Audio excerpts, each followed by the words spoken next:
Hello and welcome, everyone. Thank you for joining the session on how to write a proposal. In this high-level session, we will offer practical tips on identifying prospects, pitching your mission and work, and writing effective proposals, as well as best practices to increase your chances of fundraising success. I'm Caroline Langston-Jarboe, Development Director for the Global Investigative Journalism Network. I've helped continue GIJN's steady growth during the past 3 years. I've worked in foundation fundraising for independent media for more than 20 years at National Public Radio in the US and the Atlantic, and for the Center for Public Integrity and the International Consortium of Investigative Journalists. As you'll see, I have a particular interest in storytelling for fundraising. I'd like now to introduce my session partner, who's also a former boss, colleague, and friend, Bridget Gallagher of Gallagher Group, LLC. Bridget launched Gallagher Group in 2010 in response to a need among growing nonprofit media organizations to navigate the donor universe, to articulate their theories of change, and measure their impact. Gallagher Group now works with a variety of organizations who have different roles in the mission-driven media landscape, from content producers like PBS, content studios like ICIJ that have collaborations, to media development organizations like Internews and GIJN, and press freedom and access organizations like Bellingcat and Reporters Committee for the Freedom of the Press. So a quick note here before I turn it over to Bridget. It may be that you've seen some version of our presentation in the past. Even so, it's always good to think through these questions anew or from another angle. It's like practicing your scales, even when you're an accomplished musician. I go through these same paces myself several times a year. So it's always good to get the opinions of others and get some thoughts together and renew your vision for your organization. We'll definitely have time for questions as well. So have a pen and pencil ready and make those notes. With that, I'll pass the screen to you, Bridget. Good morning. Good morning. Good morning from New York City, where the sun has just risen. I'm very excited to be co-panelizing with you, Caroline. Always good to see you. Always good to reconnect with the GIJN community. I'm happy to be here. And as Caroline said, even if you are a veteran in this space, even if you've done this a lot, I think rethinking some of these questions is a really important and helpful step. It's always important to revisit that language. So a few kind of tips and tricks as we get started. The focus of this session is on writing a proposal, but you have to have an audience in mind when you're writing those proposals, those concept notes. You're writing to someone, you're writing for someone. So how do we think about identifying those prospects in the first place? So I wanted to flag just a few general research resources. Looking at analogous organizations in your community, other news organizations, other community organizations is a really logical first place to go. And then there's a handout in the Pathable page for this session that links to some of these sessions, but there's a host of resources. Some of these are kind of broad international resources that identify foundations, that identify philanthropists, that cover trends in philanthropy. But it's really important to have a sense of who your prospective donor is and what she wants from a gift. The story that you should tell is one about your organization, what you do, what you're capable of, what you've achieved.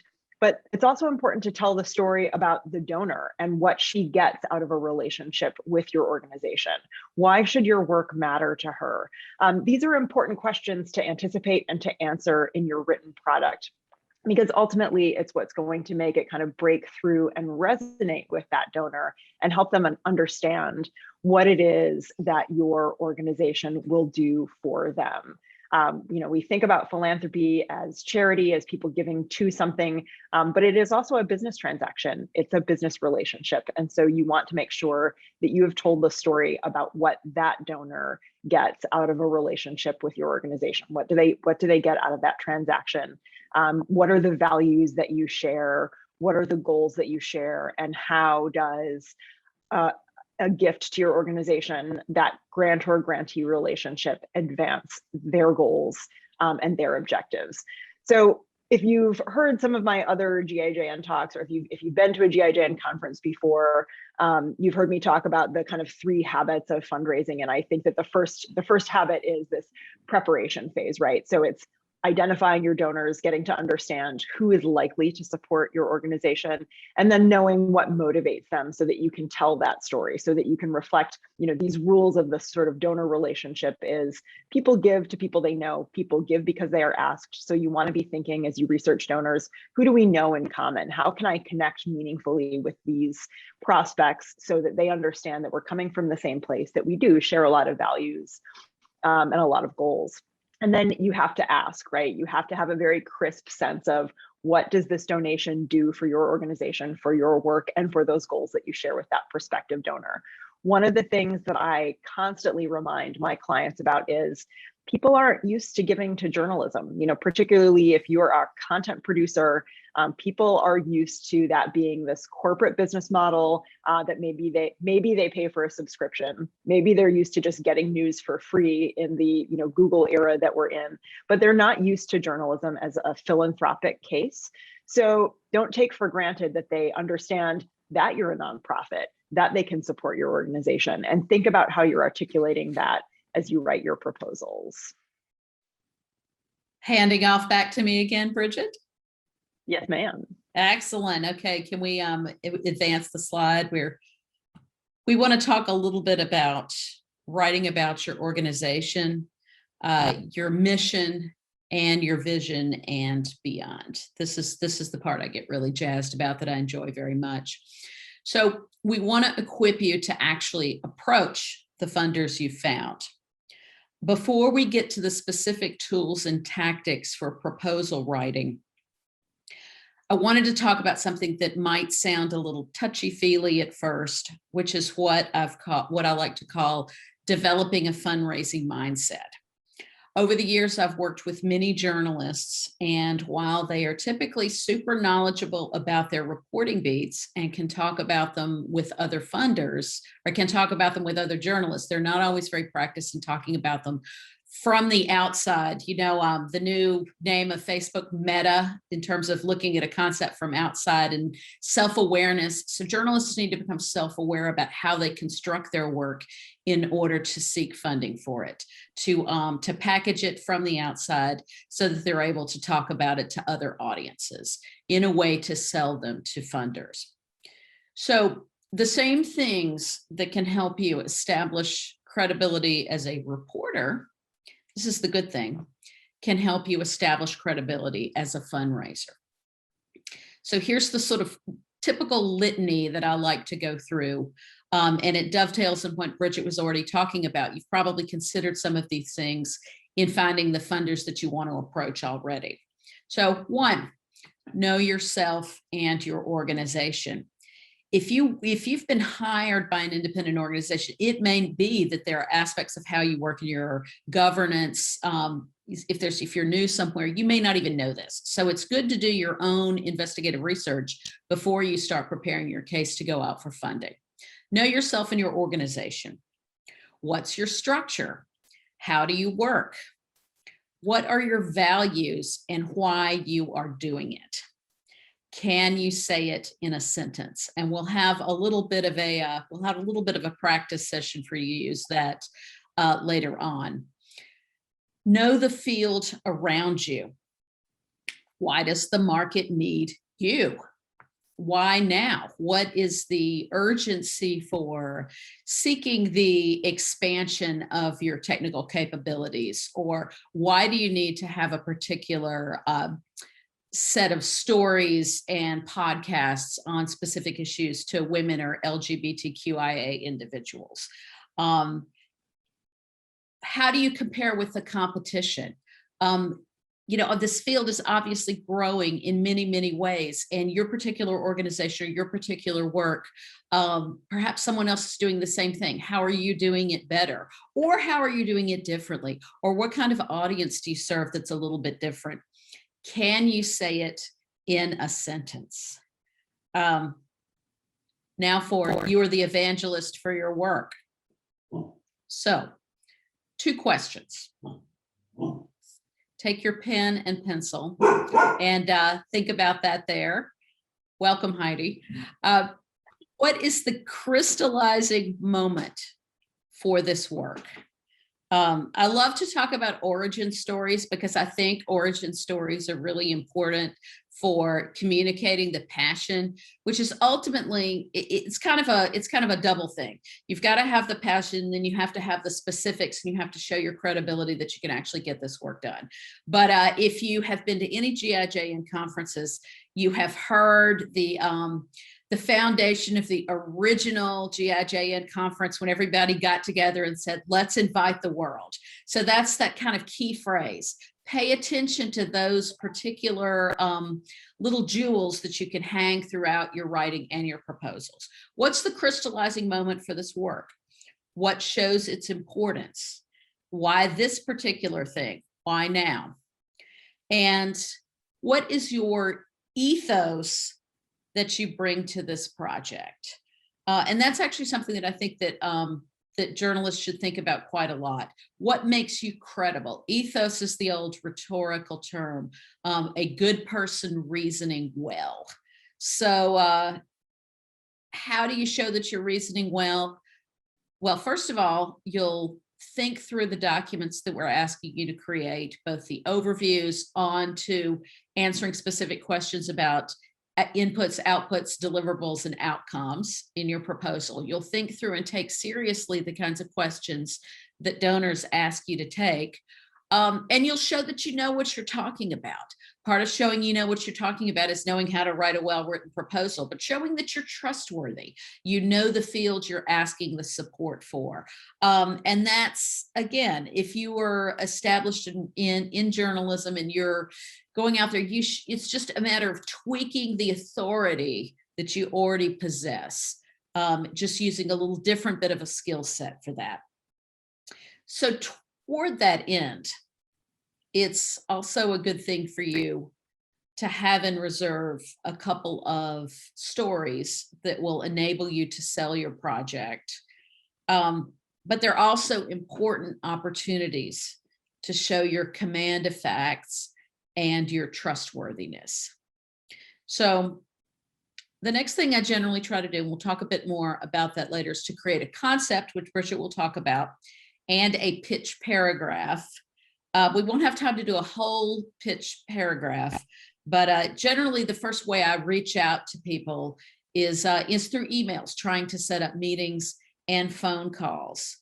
Take a minute or two right now to make some notes about yourself, since you have your pen and pencil and your notebook handy.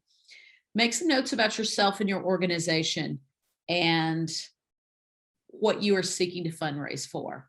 So take just a couple of minutes to do that.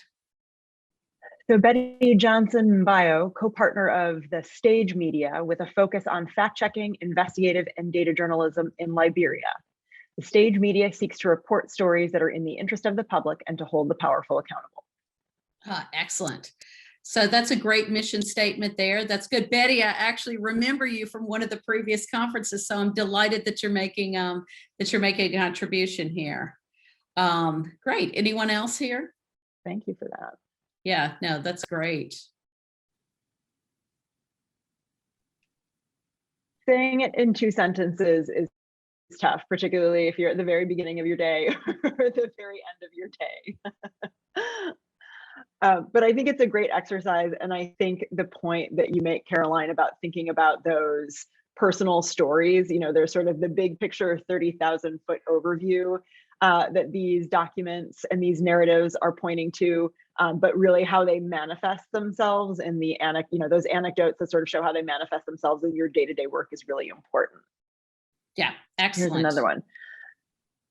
I apologize in advance if I mess up the pronunciation of this, but Alhaz is an initiative by a group of journalists and experts from Lebanon aimed at curbing the spread of false news and misinformation that negatively affects societies and relationships between people, as well as in raising collective awareness. The aim is to collect, fact check, and debunk fake news. Nice and concise, right? Yeah, hitting excellent. a lot of things that are very much on the minds of donors and all of us in this community right now, in terms of combating disinformation, debunking fake news, right? Kind of making sure that there is that contrast to help people spot fake news, spot misinformation, and put information out there that's more effective in sort of civic discourse, right? Promoting healthy civic discourse. Great. Any time for a couple Excellent. more? Anyone else?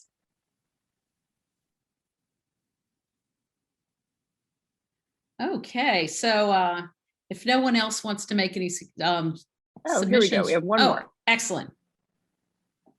From Jack Kerr, open data is great, but is often granular. We are committed to creating open source data analytical tools to give a bird's eye view of what is going on and making it accessible and understandable to journalists and the general public.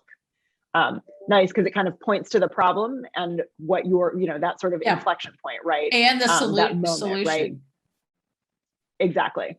Yeah, I would answer that immediately. So that's a great way. It's got a nice, and this is also too, the sort of nuances here that it's got a nice crisp tone to it that just kind of sets forth the problem and immediately draws in the reader there. Should we do our little individual personal anecdote now, Bridget? Yes, indeed.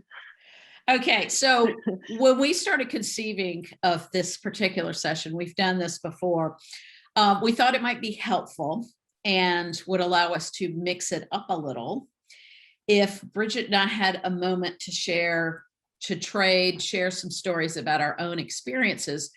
We've worked together many times, off and on, over the years. Bridget's a former supervisor of mine, before colleague and friend.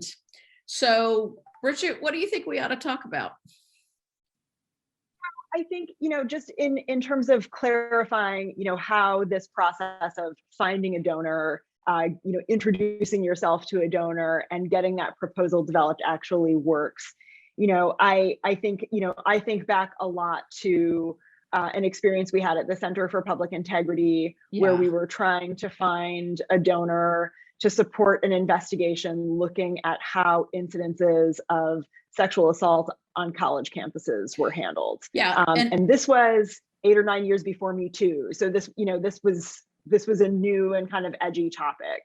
Yeah. And also, I think it's important to note that when we were at the Center for Public Integrity, they were doing a kind of strategic pivot in their own work that the center had really started in terms of doing investigations about like federal waste, elections, kind of sort of DC fat cats in the past. Right. Money in politics. Money in politics. Yes, thank you. That's the phrase I was looking for. And this was really sort of part of their own evolution as an organization, where they were doing more of different kind of thematic areas.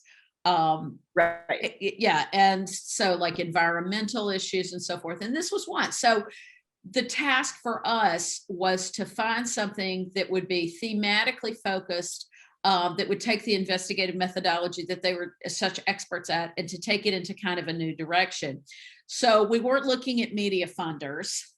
I don't even remember how we found the NOVA Foundation, Bridget, but I think that we were looking for people who were specifically interested in gender, domestic violence. Exactly, that sort of gender-based violence, kind of emphasis, women and girls' rights.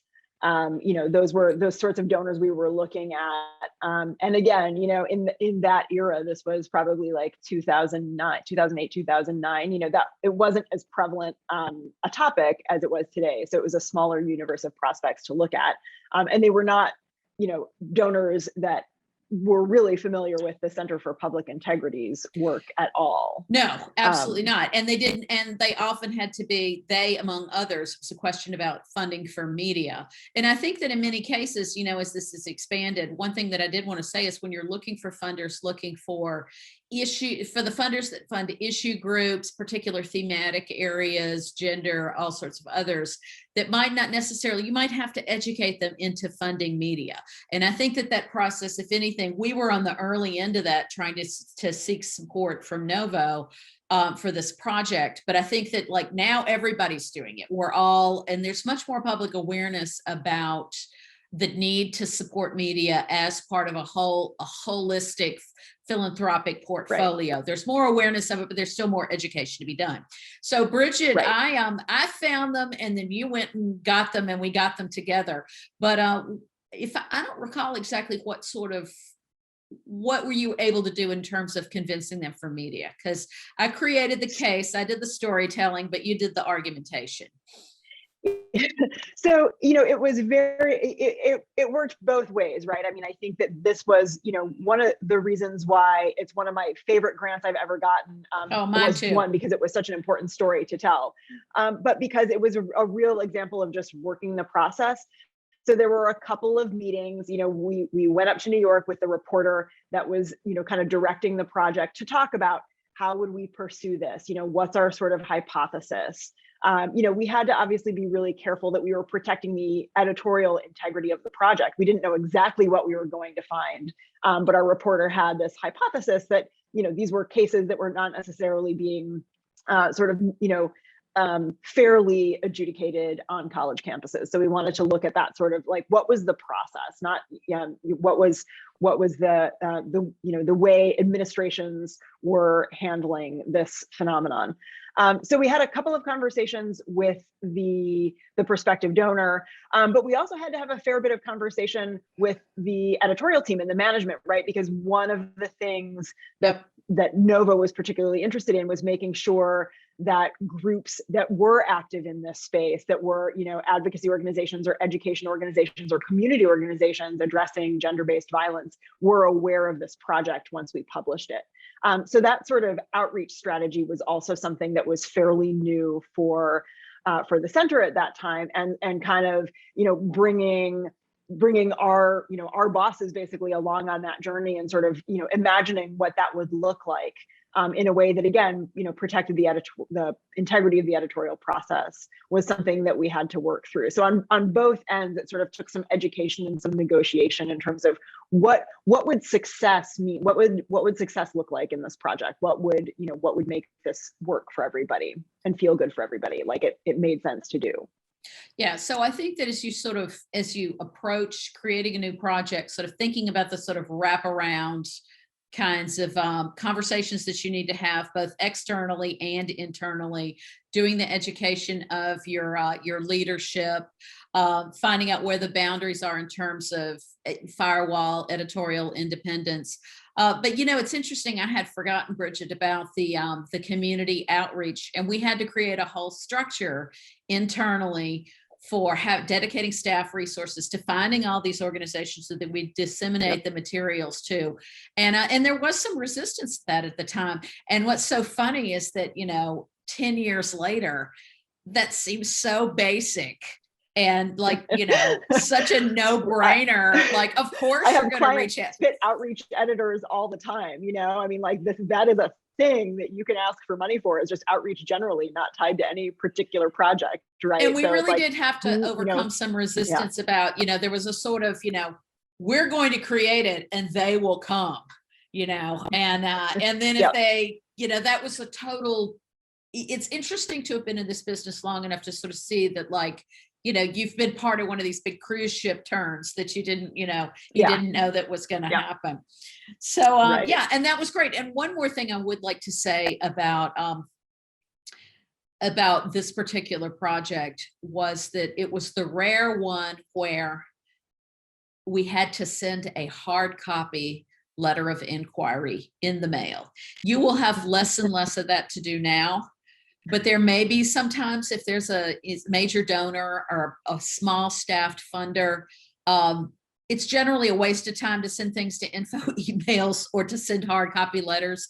But in this case, we sent a 2-page letter and it led to a phone call and a conversation. So I think another aspect of all of the kind of storytelling and vision creation and so forth is that you really have to sharpen, just as you would as a journalist, sharpen your intuition about when it's worth it and when it's a waste of time. So, it was definitely a holistic process of figuring all of this out. So, just to kind of move us forward just a little bit. So this whole experience, you've heard us both talk about it, enabled us to find a way to develop new language for a new way of looking at our organization, for a new kind of investigation with new different kinds of components, and something that really sort of pulled the whole staff together to acquit it. And, it was an award-winning investigation. And, as Bridget said, that's one of the ones that I was most proud of working on as well. So putting all this information to working on writing a proposal is what you have to do next. Once you have done your storytelling vision, once you've created your pitch, once you've evaluated your donors and figured out where to go next. So Bridget, elements of an overview.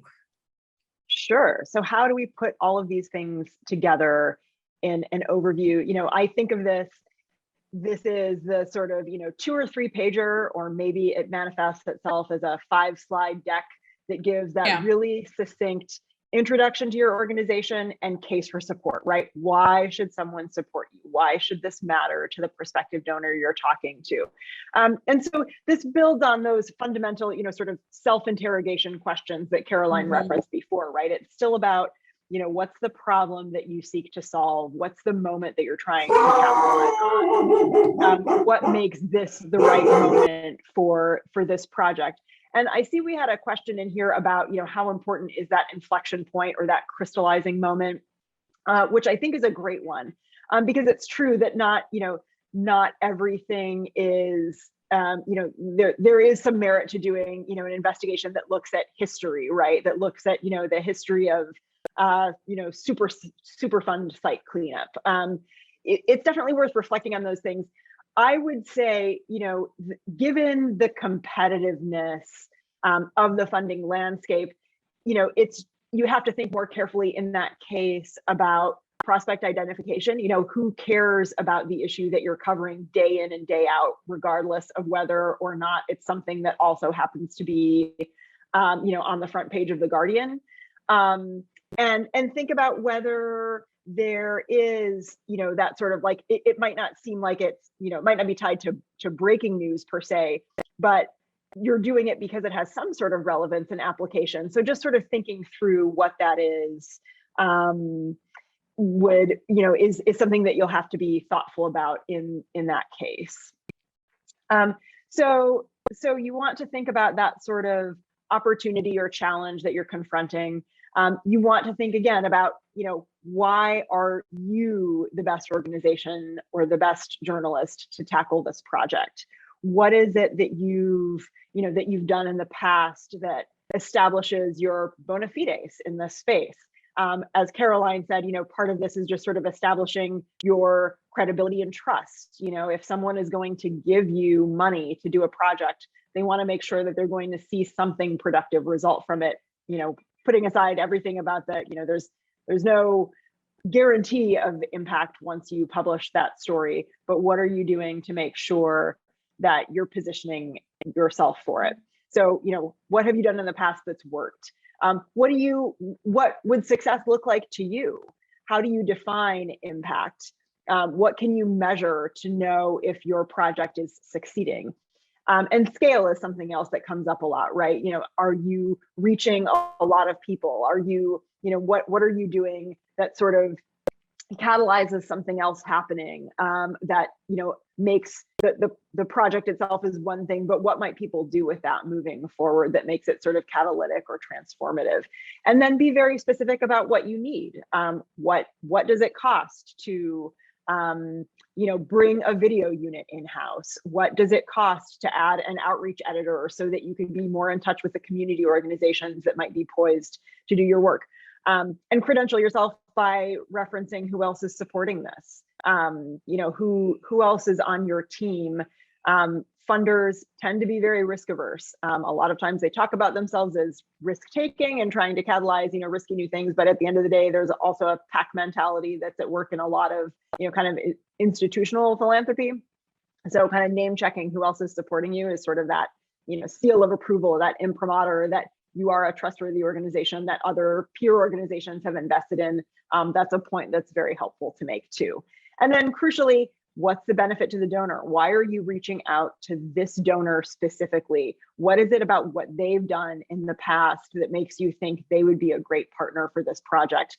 And what do you hypothesize that they will get, that they will benefit from entering in this relationship with you?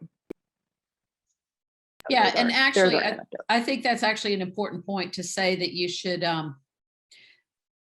really find those little touch points with the donor. They want to hear about themselves. They don't want to just hear about you. Precisely. So make those connection points. So those are the elements of an overview, what we generally call, and Bridget, jump in here at any particular point. A concept paper is sort of like a 2 or 3 page max overview. It's what I generally say is a short, elegant essay that contains this element, same kinds of elements as your pitch email, but you elaborate on, you answer all the questions that Bridget just spoke about, but these can go on at much greater length. So yep. Greater length, but not too greater length, just sort of 2-3 pages all told. Succinct description of your organization. What do you seek to do? Build capacity, new project, new area work. How does it fit with the funder guidelines? And then just kind of clear examples and details, logical organization. Yep. And this is actually one thing where you're really great to be a journalist, because I think development in other ways can, and I've had to, I make my own kind of confession here. I do writing outside of this particular job, really cutting down my own kind of tendency to be too sort of discursive in my language and not so much flowery anymore. But I think being journalists, you're used to doing subject, verb, object sentences, getting right to the point. Donors love that. They love how to make it as specific and clear as possible. So should we do some more? Do we have some more inside anecdotes, or? Maybe we can talk about the proposals and sort of, once you've done that org overview, kind of like what are the elements that you might need to be prepared for in the proposal development process, and then we can tell war stories. Okay, we'll do proposals before we do war stories then. So, once you've come up with that org overview, that case for support, the basic overarching argument for why someone should support you, what you might find if you are responding to a particular request for a proposal, if you're developing that concept out into a fuller proposal, is there are some more technical elements that you might want to include, or you might be required to include. And so one of that is speaking to your theory of change. And I think those questions in the kind of org overview development process really help answer a lot of this. But, this is if we do our work really well, what's the most audacious version of success we can imagine? What fundamentally changes in society if we are able to kind of keep doing our work at the scale we need to, at the capacity we need to, with the resources, having the resources we need. What does that do ultimately? What's the change that we are looking to see? And how does that work, right? So, there's a link to a resource for developing this in our handout if you want to get deeper into this. But it's basically thinking through those, like, what are the conditions that doing your work at scale would create? And how, what do you monitor? What are the sort of levers that you need to be able to pull in order to advance that? What ultimately is the change that we're going to see in a big picture? And then when you get into the kind of logical matrix or log frame, which is also often a requirement of proposals. Sorry, I'm gonna let my biases be clear here. Yeah. They are a total pain to do. I 100% agree with that. But I also think that these are the building blocks, right? This is how you build the structure that actually realizes that theory of change, that allows you to modify if things aren't proceeding, if you're not seeing what you expect to see. So it actually is a thoughtful exercise, as painful as it can be to do, to think about, if our goal is, contributing to change on the way assault complaints are handled on college campuses, and students are happier and safer. Like, what are the things that we need to be doing to contribute to that change in the world? And what are the specific activities that would move the needle on that? and what can we control, and then what do we have to kind of, where do we sort of cede control to other organizations or entities in this process, right? Social change is a complicated, messy process. And I think where the value of something like a logical matrix can come in is just sort of making clear to you what you can do, and then what, where your sort of place in this, social change ecosystem is. Where does your sort of task end, and where does the next, the advocacy group or the policymaker's job begin? I think these can be helpful tools for sort of thinking through that and understanding what you can and can't do on your own. Right. Do you want to talk through these? Yeah, so talking through a little bit, let's kind of reiterate some of these terms. And I actually am really grateful. I know Christine Lear of the Thompson Foundation is here at GIJC. This is not our invention here. These are her particular definitions, and so I'm grateful to give her credit on that. So some of the specialized language that funders use, and before even saying that, every funder, once you get to the phase where you've seduced them with your initial email, you have had a meeting, you've compelled them with your vision and your trenchant iteration of the project, the products that you're going to do as a result. Then you get to the proposal. Every funder has a different proposal template. It's true, you can get $1 million for a 2-pager. It's happened to me. Most often you'll have a 10-page template for, $10,000. And you have to sometimes weigh if it's busy enough, if the template's too complex. But it's tailored to ask for the specific support from this funder, constructed according to their guidelines. This is also showing your ethos by your ability to take the log frame, take the theory of change seriously. Well, everybody should have a theory of change anyway. So that's another one of those things you need to reevaluate every year as your organization grows, as your products diversify, or as your mission changes. How do you kind of keep the through line and keep it precise? So that's sort of what I was saying before about you doing your practice scales, that you're able to be very focused in terms of what you do. Okay, so reiterating some of these terms, some of the specialized terms that funders use: activities, and we always get proposals, or we always see proposals where outputs or outcomes, and some of that is a little bit annoying. Activities are actions of project staff and partners that are designed to meet a project's objectives, e.g., workshops on investigative journalism. Outputs, the intangible and tangible and intangible products that result from project activities, such as number of participants trained. Outcomes, the benefits that a project or intervention is designed to deliver, such as increased levels of media literacy, or sort of social benefits or change.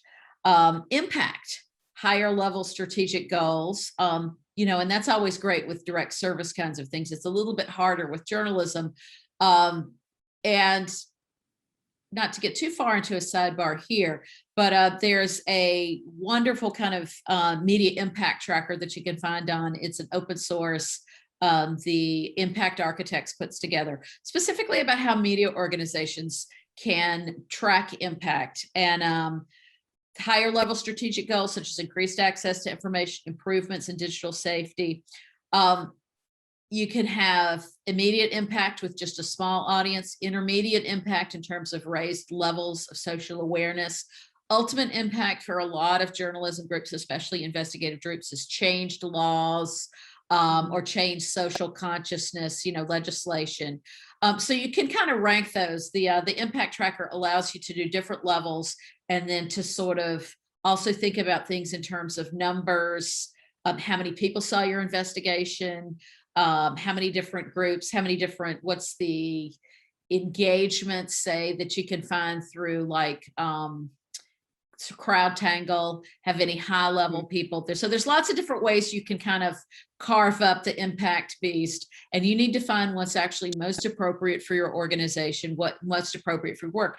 And, it really is often, not to bring it back to storytelling again, but often it is the anecdotes of changed minds, changed communities, I've worked for the Atlantic, which, I thought it was going to be really cool to say that we had 41 million monthly unique visitors.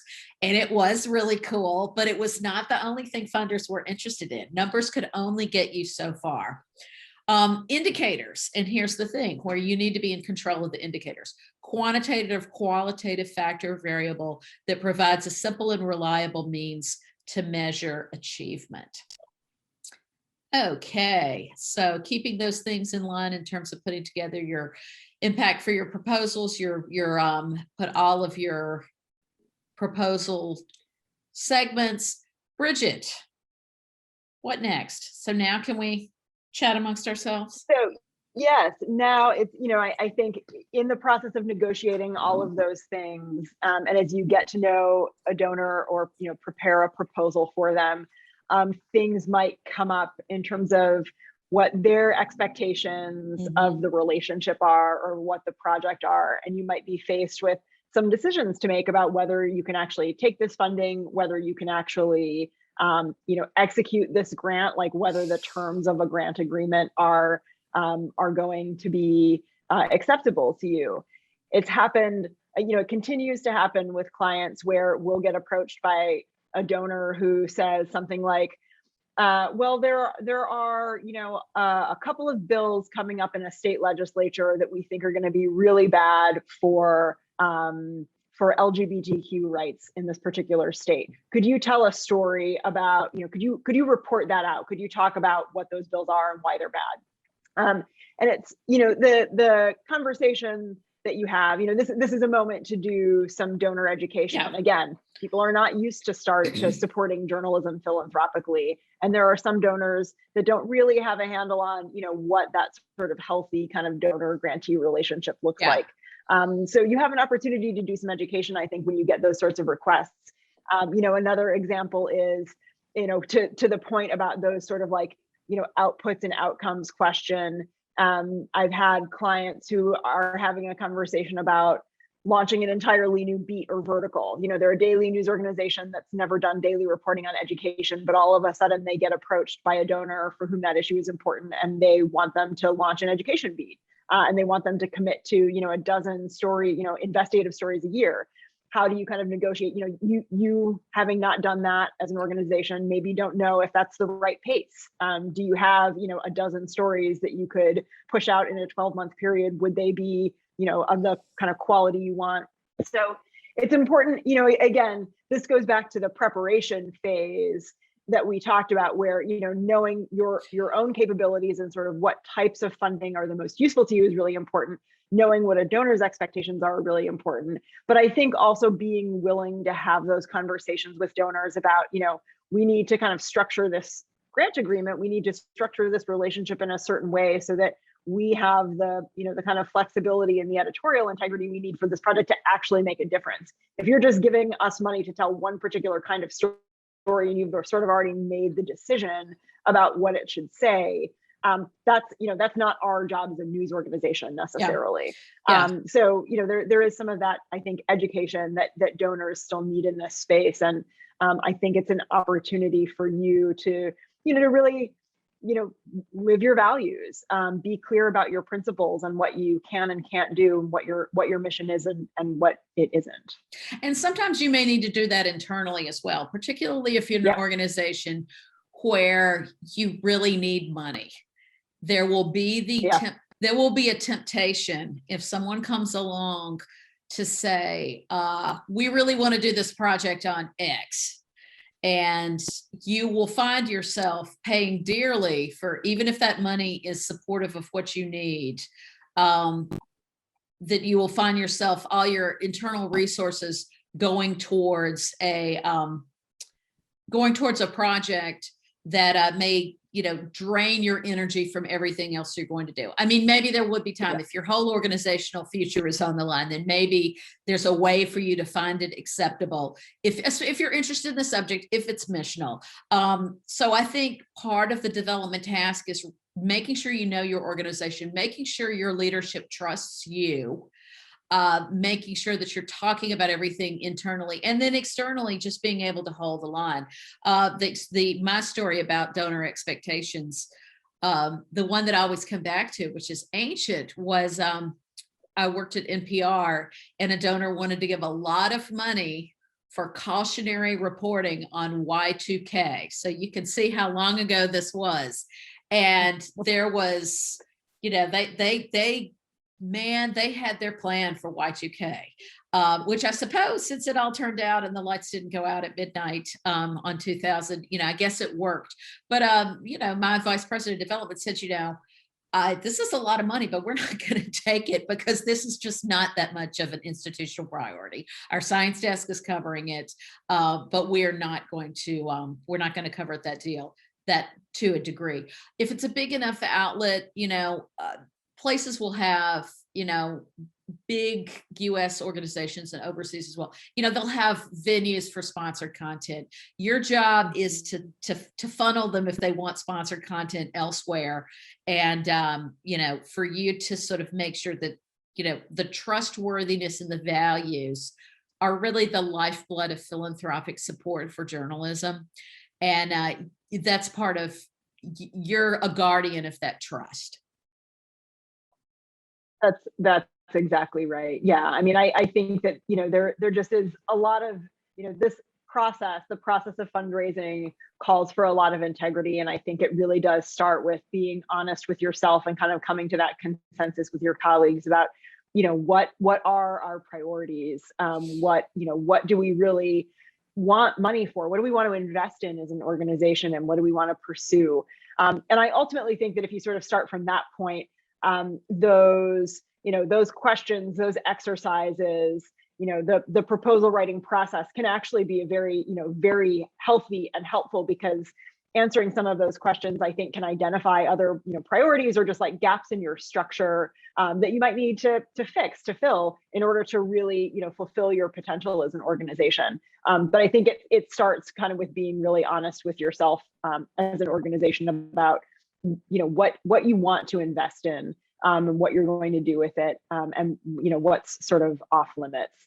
And I think just one more point I would make about sort of proposal writing process, and I think actually one of the sort of silver linings of the pandemic was some of those requirements, some of those like super specific proposal templates have been relaxed a bit. I have seen, being more of a trend for donors to say, send us, a recent proposal that you've written. Don't reinvent the wheel for us. We just would like to make sure kind of like these 3 key, questions are addressed in it. Bless those funders. I really appreciate the respect that they show for, staff time, and the fact that so many organizations don't have dedicated development teams, and those proposals are being written by folks who are wearing many hats within an organization. So I'm really grateful to see that trend. It's something to be aware of, that, people are, funders are sort of more flexible in terms of how you make your case to them. But at the end of the day, you're going to have to think through those questions, and in, the sort of org overview outline, you're going to have to think through, what are the outputs? What are the activities? Like, what are we actually spending this money on? So there's some of this that I think you can do proactively. I don't miss the days of having to like send a paper copy and, like going to FedEx at 8 o'clock to like make the copies in triplicate and like get it and then get it out before the last pickup and put them in the hard files. One of my old bosses at NPR waited until 8:30 for the UPS guy, because she had a typo in the proposal and had to wait for the UPS guy to fish it out of the bin so she could go and redo it and resend it. I don't miss that at all. And I think that electronic communications, Twitter, all these other methods have made it so much of a more mutual, collaborative kind of conversation. But it's easier to kind of get slipped up in, again, clarifying what you could do. Because when it is so informal and conversational, sometimes, you could find yourself committing to something you didn't think you were committing to, right. Or, things can kind of spiral out of control. And actually, another thing I did want to say in terms of the managing donor expectations is after you've gotten the grant, this could be a whole other, well, maybe we can expand our workshop franchise, Bridget, to doing after the grants. But there will be times where, certainly you'll have to manage donor expectations after you've received an award. I think that you can, it's possible that, say, the format of your deliverables, you can change those. You will read your grant agreements very carefully. Obviously, if you need to make changes in your budgets, usually they say that you can move 10% from one line to another without requests, but it is really good, and foundations or other donors will be impressed if you actually are proactive and go ask them 3 months beforehand, we need to make a change in this, and then they can approve an altered budget. But generally, I have found funders to be incredibly understanding about if you need to change the podcast into a multimedia presentation, and you're just able to kind of switch the budgets there as well. And they like it when you talk to them, especially when you screw something up. They generally, if they're funding media, and maybe Bridget, you have something more to say about this. If they're funding media, they know that, and especially investigations, they know that it might not quite turn out the way you expect. So I think being able to take all the things you did to get the money and use the storytelling and analytical skill in order to show this project took us this far, this project didn't take us here. Precisely. Yeah, I think that communication is so important. I mean, really thinking about, once you've done all this, you've written the proposal and you've won the grant, that's really the beginning of the relationship. Then you really have the opportunity to build that rapport, build that relationship with the donor, and show them all the different things that you can do. So I think if you're, only communicating with them when you have a report deadline, you're missing many, many opportunities to really establish rapport and, kind of convert that donor into, what can be a friend and trusted advisor. I mean, these are people who have talk to other people in your space, in your community, who have other ideas, who can make other introductions. So, I do think it is absolutely worth investing the time in building that relationship, letting them know how it's going, what's going well, what's not going well. All of those things can really, just help demonstrate your seriousness about this work and how important it is to you, and what their support is doing for you. In ways that increase the likelihood that they're going to stay committed to you over a longer term.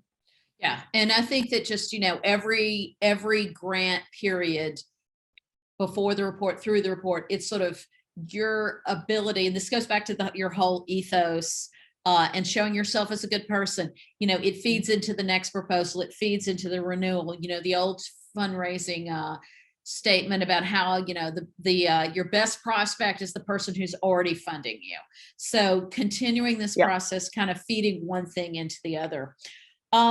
Should we transition to questions? I've got a question here. Let's see. Okay.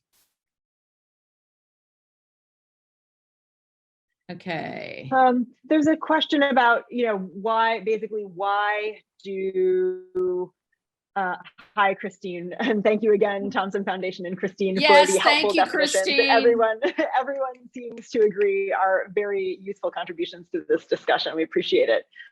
We appreciate you. Absolutely. So there's a question here about kind of the tendency foundations have to support organization, to kind of keep funding the same organizations, and how difficult it is to break through as a new organization or with a new project. This is a tough one, right? This is I've faced this. Absolutely. Yeah. How do you break through? I think one reason that is a thing, one reason why they tend to stick with organizations that they've known for a while is, to all our points about how you structure these relationships and the sort of, diplomacy that you do. Part of this is they know and trust those groups, right? It feels like a safer, easier investment because they know who they're investing in. Yeah. So part of this is just putting the time into helping them get to know you. There is also mechanically the function of, their budgets get allocated sometimes, many months in advance, right? If you're starting a conversation with a prospect now, if you're talking about, your sort of average institutional donor, you are probably talking about, seeing funding, if you are successful in the latter half of next year, right? Maybe like early Q3 or even Q4, some budgets get allocated a year in advance. So part of this is, kind of starting a conversation and staying in touch with a prospective donor so that if they do really like it, if they like your concept, if they like your organization, they will find room for you in their budgets. And sometimes it's, working with them through that process. Yeah, and it can take a long time. And I think that's another opportunity for you to manage internally, which is that, I've worked at a number of organizations who are impatient with, not my current one though, impatient about, wanting to, well, why is this taking so long? So one particular foundation that I worked with, I had a first conversation in, I think, October of one year, and then we had like 3 more meetings, and we didn't get support until October of the next year. So that really was like the cultivation process can be extensive. Yep. Yeah, I mean, I always tell clients, it is really important to start fundraising before you kind of need to fundraise, right? If you're doing this from a place of desperation, major gifts are probably not your play. Foundations are probably not your play. If you need a hole filled in the next 3 to 6 months, you're going to have to think really strategically about where you go for that, because the sort of foundation timeline, and even a lot of, high net worth individuals and sort of individual philanthropists, they take their time. So they're not necessarily quick to move on some of these things. So it's just something to factor into your overall strategy and your cultivation process. I have a question from Jewel Frazier. How important is it to the strength of the funding proposal to have a good inflection point or cultural change moment to justify your story project? I am seeking funding, but I do not see the inflection point for this particular story. I would say, I think that would be a case, and I might need to know some more specifics about this case in order to answer the question. But you can't always come up with a sort of movie arc for writing what you do. Like in the United States, we need reporters to cover the city council, even when it's boring, even when there's nothing particularly great on the line. In this sense, you can use the sort of basics of the project to what the public's needs for information are. All the basics about why journalism is important, you can appeal to those. So I think that you can work around, even if there's not a sort of narrative, you can use what you have to sort of build the blocks of credibility. Right. Yeah, and thinking about the issue, and this is where that knowing the donor part, is important. It's like, there are foundations that care about marine conservation as their #1 priority, and they care about it every single day, every single year, regardless of what has or hasn't happened in that field. So, if that's what your project is, like, you want to find those prospects. Yeah, and then just kind of go back into, and I see some other questions about resources here. We do have tip sheets and resources. You'll have access to the files here. Go through, just as I said, find those thematic funders, find the people who are aligned with what your vision is. You got to know what your vision is first. And then you can use that to find the people who care about what you care about. So you don't necessarily have to have tons of bells and whistles on that. Yeah. Another question from us. Oh, wow. We have lots of questions coming through here now. We do. Let's see. Do you have any CERT or VARDAR? Do you have any good examples of proposals you can share with us? I don't think we have one queued up here. Bridget, what do you think? Yeah, I'd have to think about that. It's, I think if you look at, actually in the handout, I linked to like Funds for NGOs has some like proposal templates and examples that they put up. I would probably stop short of sharing a particular proposal that I've done for a particular client just because of confidentiality stuff. But there are I wouldn't do that either, where you can take a look at some of these. And I think this is something, where your peer network, right, your collaborators, your colleagues, might have some ideas for you. Your donors that you're talking to might kind of share, like, here's a proposal that we liked and that we funded. So I think that there are resources. Some of them are linked in the handout in the Pathable page for this, that you can take a look at. But yeah, like, Funds for NGOs is a site that I like a lot, and I think Tools for Dev is another one that publishes a lot of like samples, templates, things like that, that are good, kind of just a good source of inspiration and ideas. Yeah, Candid in the United States, candid.org has some examples there. It's generally more pitched to direct service organizations, but but you can find some resources there as well. Okay, a question from Sandra Bartlett. How does an individual tap into the grant universe? I am an experienced freelance journalist needing funding to finish a podcast. Where do I start? Bridget, I think you've worked with some individuals there. Yeah, I mean, I would actually say I would start with the GIJN, like grants and fellowships page in the resource center. I mean, I think that is a great, the tricky part that you will find as a journalist or news organization seeking funding is there are very few resources that are curated specifically for this field because it is so new. So GIJN is a great asset for some of that. But I think looking at those, looking at other news organizations like a Pulitzer Center or a Type Media Center that has kind of fellowships for individual journalists working on particular projects, those can be great resources. There are some J schools and some, and other news publications that have those types of opportunities. I think Institute for Nonprofit News is another good sort of resource they have great to keep an eye on, just in terms of publicizing opportunities for fellowships and things like that. So that is where I would start. And again, like I can't overemphasize how important peer-to-peer networking is in this space. Yeah, absolutely. Talking to your colleagues about what's worked for them. I mean, that's the fundamental point, I think, and so much of the value that we have from coming to this conference is, just that sort of, what have other folks done? What has worked? Where have they started? So I think depending on what your issue is, or what your community or your intended audience for this project is, like thinking about who else is in this space and who else you can ask for advice are always, really worthwhile places to start with something like that. Yeah, and actually, just to kind of camp onto that a little bit, I think while you do need to be discreet with confidential materials, I think too, seeking relationships with others, the cultivation process is all around you, internally, externally. I think that, money is not a pie, money is yeast.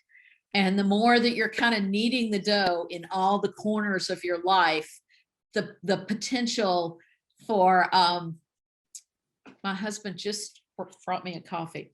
The potential for Way to go, Brian. I know. My husband has engineered this my audio setup here today, so I'm enormously grateful. So yes, the more relationships you create, the more that you're credible and authentic, and you do what you say you're going to do. I think you're going to meet other people.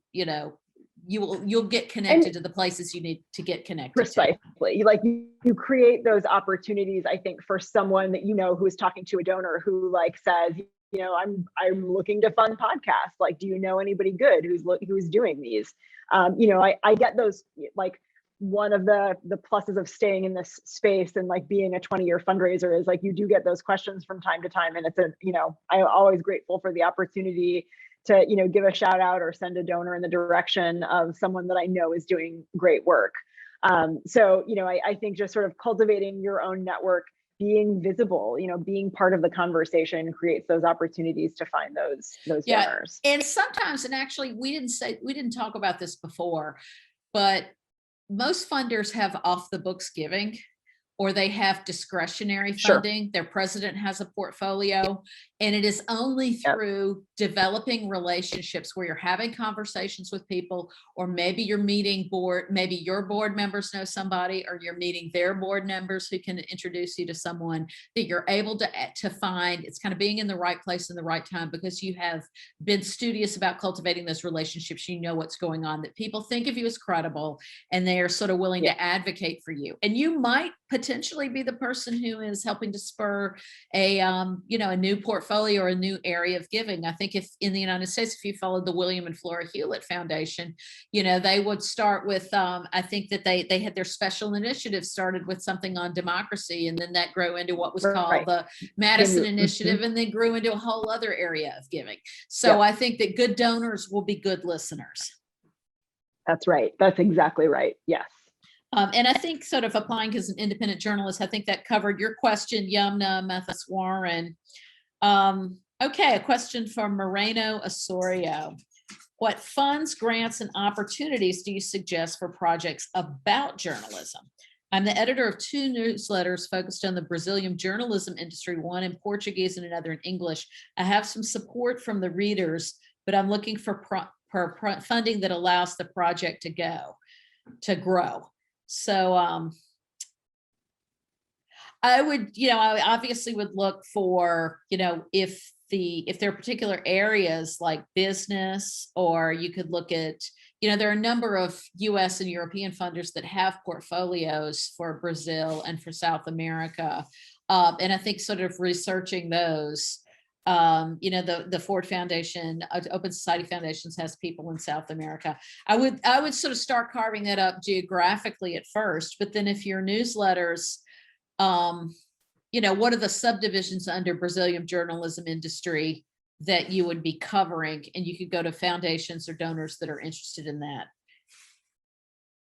Bridget, do you have that particular question there? Do you have any thoughts there? I agree. Like, I think, Ford Foundation, OSF, Luminate, I think all have Latin American offices. National Endowment for Democracy would probably be worth taking a look at. They have a Latin American portfolio. Those would be some places to start. And then I think, if you take a look at some of the other resources in the handout, like my recollection from the last time I did, kind of Latin American philanthropic community research is, it's not, it's not as transparent. We're very lucky in the United States to have a very transparent, kind of accessible philanthropic sector. It's not the case everywhere in the world, but I think that there are some resources. There have been some analyses of, kind of Latin American philanthropy and trends in the region that would be worth seeking out too. Yeah, no, that's great. That's great. Question from Aristea Protonotariu. When it comes to core funding for your organization, you're applying for the same fund as last time, same foundation, same people. Is it hard to change a lot of the application in order not to apply the exact same application as last time? Where can we focus mostly on changing the narrative when we apply to the same foundation? Any tips? I think that actually is a larger question, which is, the bare proposal should not be the central foundation of your relationship with the foundation. Now, it may be, and I do realize that some of these, European funding vehicles where they have these very kind of complex proposals or government proposals where they're, they have an RFP. A lot of the people whom Bridget and I work with for independent media, especially in the United States, it is that kind of relationship sort of building. And it's not kind of like the sort of, where they have a kind of very formalized, meticulous RFP. I think, try to create the relationships, have them sort of know what's going on internally with you. So even if you have to submit a template that's substantially the same as what you submitted in the past, that they know enough about your growth and how much you've done well and acquitted yourself well on your support from their money, that they kind of know that, we're, our money is in good hands with these people and they're doing good things with it. You can't always make it incredibly innovative, but again, you can't, as much as you need to do storytelling and, you can't always do bells and whistles. And so just kind of being a great partner is, that's the most important thing. Yep. Yeah. And I think, just sort of calling out like what has changed, if 95% of your proposal is fundamentally the same, but maybe you add a, lessons learned or what's changed section to talk a little bit about, what's changed in your community, what happened in terms of what you covered or how a project evolved.